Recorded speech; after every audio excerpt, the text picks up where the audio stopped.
Hello everyone, we are the students of Electronic and Communication Department from Oriental Institute of Science and Technology in Infotech. Today we are going to design RC passive oscillator using transistor common emitter configuration which produces oscillation of 50 Hz. The components used in RC passive oscillators are 3 resistor of 10 kilo ohm, 3 capacitor of 1.4 farad, and 10 transistor, white electrode, power supply we use in 14 volt and connecting wires.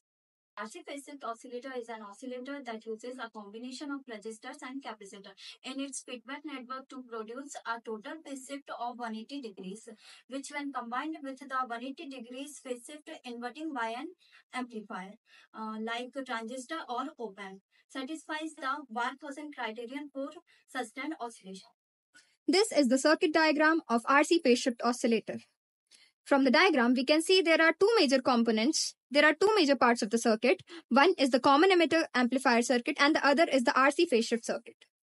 Here we have used a transistor, that is the NPN transistor, in common emitter configuration, which is used as an inverting amplifier. The other is the RC phase shift circuit. Here we have used three pairs of resistors and capacitors, out of which each produces a phase shift of 60 degree. The output of the inverting amplifier is 180 degree out of phase with the input.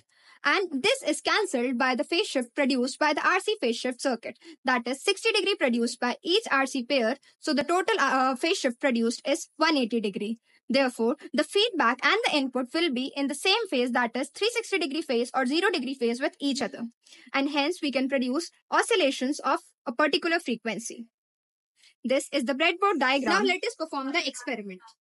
यहाँ हमने एक DC power supply लिया है of 14 volts जिसका positive terminal is connected to the base and the negative terminal is connected to the ground. Output is taken between the collector and the ground terminal, and the output can be shown on the CRO screen.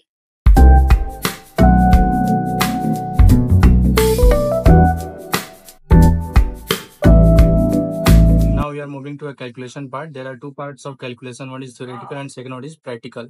In theoretical, resistance is 10 kilo ohms, capacitor is 1.4 farad, and feedback ratio is 0.034, and the output frequency formula is 1/2 pi RC root 6 hertz, and their calculated output frequency is 50 hertz.